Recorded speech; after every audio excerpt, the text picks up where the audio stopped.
From the city of Peaky Blinders, Birmingham, England, I would like to introduce you to Paddy Danda. As the world becomes more automated and the robots take over, it's imperative that we build the right human skills for the future. So pull up a chair, grab a samosa or two, and make yourself very uncomfortable. Hey folks, thank you for joining us for another episode of the Superpower School podcast. I'm your host, Paddy Danda, and today I'm joined by two amazing people. First of all, Vera Mehat, how are you doing, my awesome co-host? I'm good, thank you, and even better because you always call me awesome, your awesome co-host. You're awesome too, Paddy. Oh, there we go. We all need to be awesome. And yeah, we need people to tell us that, I think, sometimes. Otherwise we forget, don't we? So it's a good little reminder. But yeah, you are awesome. And what have you been up to lately, Vera? Because I haven't heard from you. You've kind of gone quiet on me. I have. I've been, I guess, maybe I've had too much work in progress, but I've got little things going on. And I have to blame you as well, Paddy, because it's all the inspiration from like our podcast guests it's been making me like want to think, oh, must try out this project, must do this thing. And so I've got all these sorts of things going on, but it's been fun. But like, for instance, I've been helping with this local creatives group and we've been setting up on Meter. Also started a new job. I have to say, best job I've ever had. I'm being rude because we haven't introduced our special guest today. So we have somebody who is a researcher in academia, and I'd love to welcome Rikke Jensen to the show. How are you doing? Thank you very much. I thought I was given awesome too, but I guess you don't really know that yet. So maybe there's going to be an awesome later. Well, we can only hope. It's like a default awesome for all of our guests. They are on another level. So yeah, you've acquired that title anyway. I appreciate it.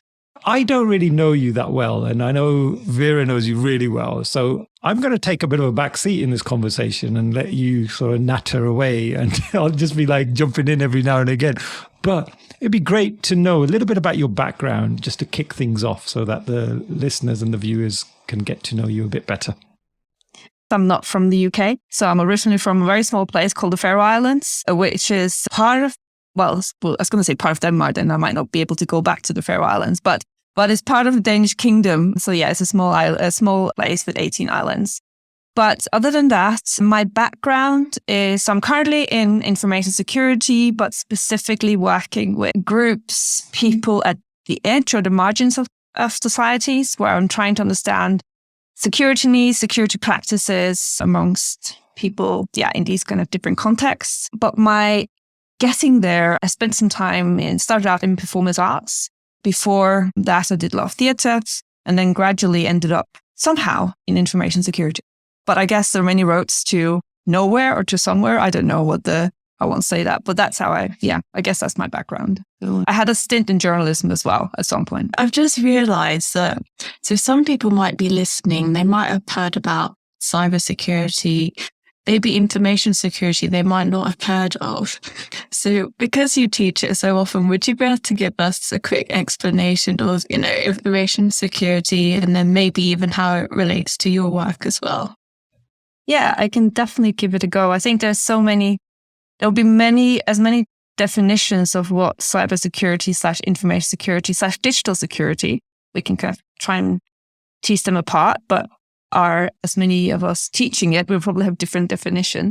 So we're in information security, which is kind of an old way of talking about cybersecurity, which is really talks about protecting information, protecting data, and to some extent protecting technology.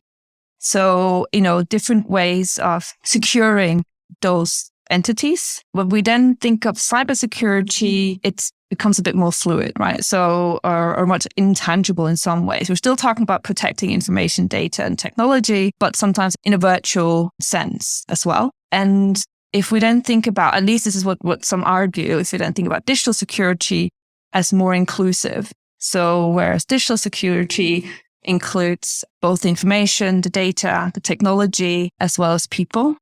And whilst we might talk about users, I'm not a fan of talking about users because users are people.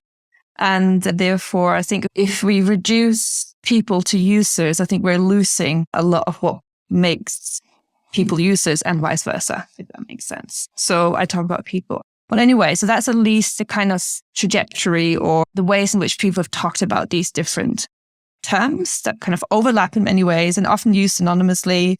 But if you really want to separate them, then that's some of the things. But it's really about protecting technology, information, and data. I'm not actually that interested in technology or in information or data for that matter. I'm only interested in how it then affects people and the social environments within which that people inhabit. And the technologies might exist in these environments as well.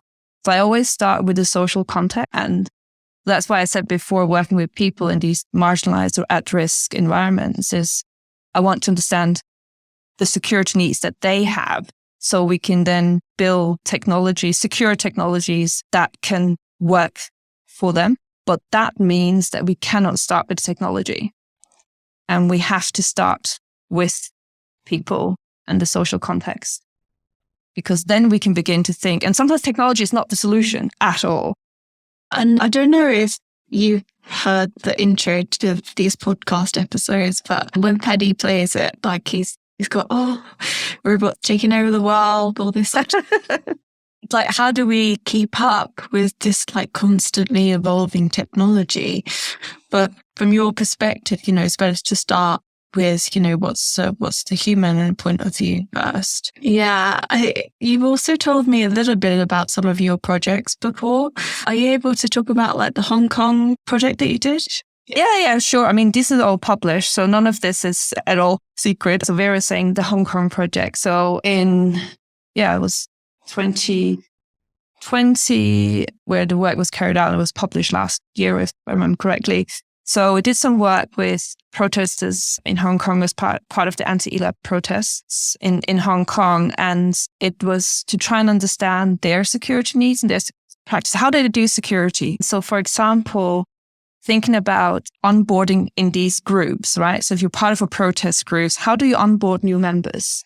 How do you do that? In this case, it was working with cryptographers, people who had been part of the protest and were part of the protest in Hong Kong, would be on the front line in Hong Kong as well. They talk about frontliners as potentially being confronted with law enforcement as the frontliners, and some that had been part of the protest but not part of the front line. So that was kind of the people we spoke to.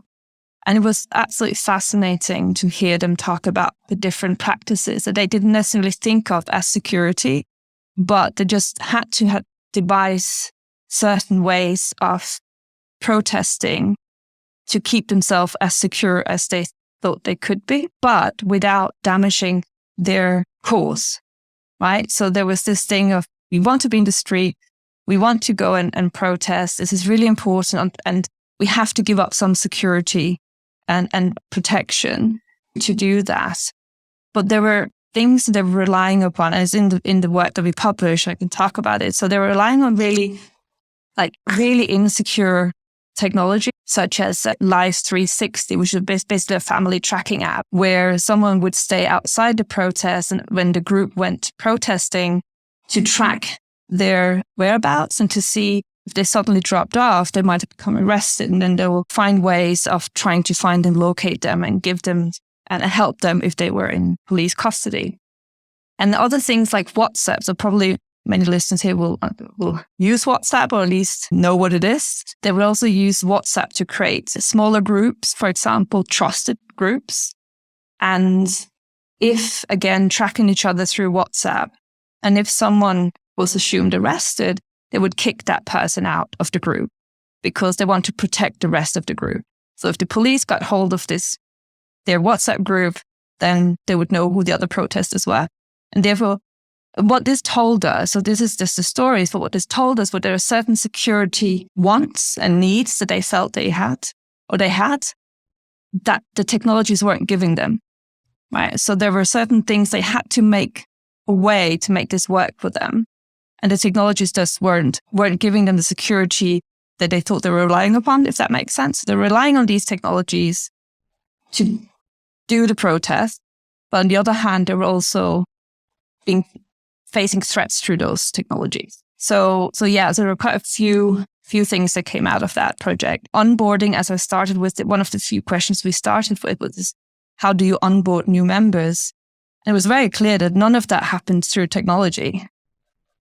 It was all about trust relations, standing, shoulder to shoulder, build trust. And you wouldn't onboard anyone until you'd seen people in the street being part of the protest. So it was really interesting how we kind of saw the different online and offline relations as well through that. So yeah, anyway, so it was a long thing about Hungary. But yeah, so we're doing quite a bit of work around protests and trying to understand the needs of protesters in these different settings and what unites and what doesn't unite them, if that makes sense. And then thinking, where can cryptography, in our case, cryptography, help and where can't it? What was interesting is that there has been this move in cryptography that realizing we're not serving some of these marginalized groups. We're designing for a particular population that are not the marginalized. So this paper and the work has been picked up in many different contexts, and we've spoken about it in different contexts because suddenly they're thinking, actually, there are these mechanisms that people expect, but we're just not designing for. So we always use this headline where we say cryptography models social relations, because that's, A wants to speak to B, and they have to understand how does that happen, and they model it based on assumptions, intuition. And we go out and actually explore what are those social relations actually. So yeah. It's fascinating. I was just listening to all of that and thinking, wow, I would never have really thought about how sophisticated the protesters had to be, right? Yeah. We just assume they set up a Facebook group and go, hey, who likes to join? And then they go, yeah, okay, be here at this time. Yeah, but you can't, right? Because one of the things is law enforcement, who are the adversary in this case, can also join that Facebook group. And we had many examples in Hong Kong of, there was this voluntary car service where protesters needed to get out of the protest area. Public transport is too dangerous because that's where law enforcement would go and arrest people in the public transport. So they would set up this voluntary car service. There were examples of police officers going undercover as drivers and therefore then arresting protesters as they got through this voluntary car service. So there are many of these, absolutely. So it's a real interesting question around protecting yourself and your group and still being able to protest. And in terms of the numbers of people, what sort of numbers are we talking about here that were involved in these protests? And the other thing I'd be really interested to know is almost from a leadership perspective, I'm guessing there was a nucleus of people who came up with all of these strategies. Did you ever get to speak to those folks around, or how did they come up with these strategies? Are these things that they've tried out before? Are these things that they've seen others do? How did they even come up with these crazy ideas? Yeah, and well, that's a really, really good question. So I'll answer the numbers question probably in terms of the group. So when I talk about onboarding, I talk about very small affinity groups, right? So these are groups that are trusted members where potentially confidential information is shared within. And in those groups, you don't have or you don't need anonymity because everyone knows who you are, but you need to have confidentiality in knowing that the information in this group stays within that group, right? So that's what you need. Then you have the big Telegram groups. So probably listeners that maybe also know about Telegram. So which is often used in these situations as well. People shouldn't, by the way, don't use Telegram. That should be a message. But anyway, that's a different story. Yeah, I understand that the cryptography in Telegram is, not great. But what I was going to say was that, so there are big 200,000 people in some of these big groups. And there, what you want is anonymity, right? So you don't need confidentiality because you know that group, you'll have police, you'll have everyone, your adversary, other factions will be part of these groups. So what you need that for is to spread the word, right? You don't need it for really confidential information that you share with a small group. So that's really, so that would be the group. So in terms of leaders and how they come up with these ideas. So Hong Kong in particular was branded, for want of a better word, as this a leaderless protest. Of course, that's not true, but that was how it was. It was, one of his slogans was "Be water," and blossom everywhere. So it's like you can kind of pop up in different places. You also have to remember Hong Kong being kind of which was large scale, was also a city, right? it's quite and highly digitalized. So you can also have these technologies that can be part of the process. Of course, then it becomes congestion becomes a problem, etc., because there's so many people wanting to use digital service at the same time. But anyway, so that is part of, I guess, the background. And in terms of the different strategies, many of these protesters, especially the ones that were in the affinity groups and the smaller groups, they're all young. I mean, I'm now using young quite in a broad sense. Many of them had experience from 2015, the umbrella movement and the protests in 15, where many of these strategies were developed. And therefore, not only do they know each other really well, they also had some of these practices that were already established. Many of them were nothing to do with digital technology. Many of them were just, how do we operate in the street?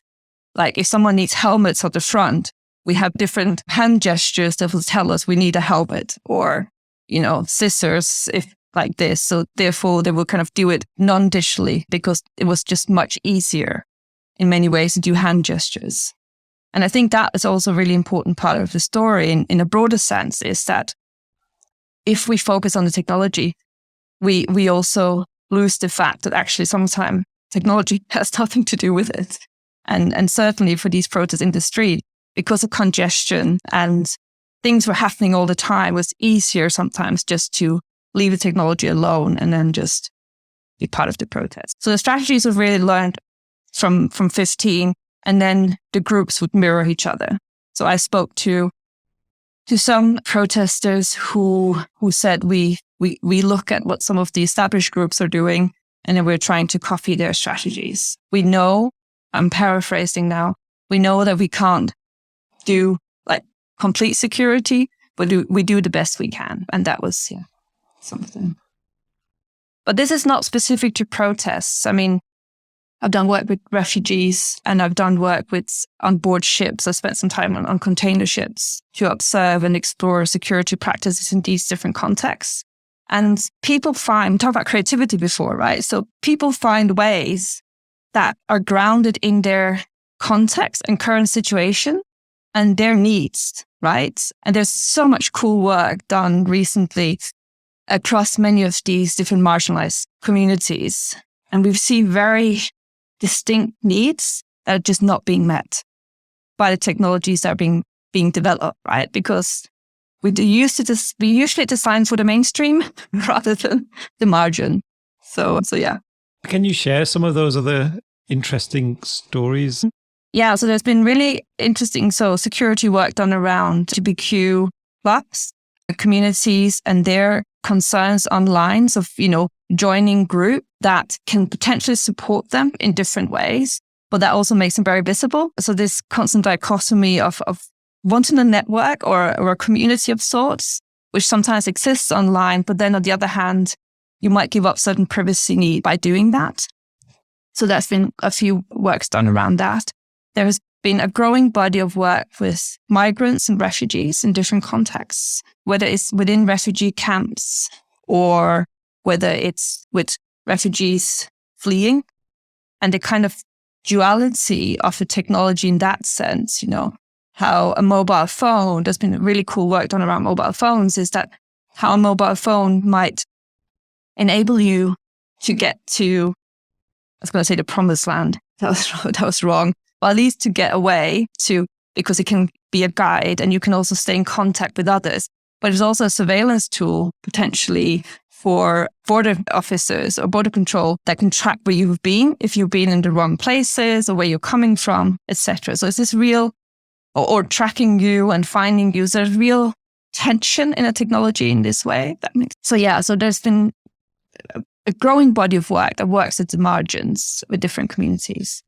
And now we just need to find a way of tying it together. And so as we wrap up this episode, Rikke, do you have any resources that people could go to, any specific books or research that people might find useful if they want to know more about this field that you are passionate about? So it's kind of combining different things. There's an ethnography book. It's a classic called Ethnography Principles and Practice by Hammersley and Atkinson, Paul Atkinson and Martin Hammersley. I can't remember which edition it is in now. But that book is in a quite a neat way sets out the ways, and even if you're not into research, even if it's just about engaging with people, that kind of sets out, they've got field relations and stuff like that, but it's also about how you engage with people. One of the key things with that is that you really recognize your own impact in your world, in the environment around you. So we don't shy away that we go and spend X number of months in a place, that we also impact that place and the people within it.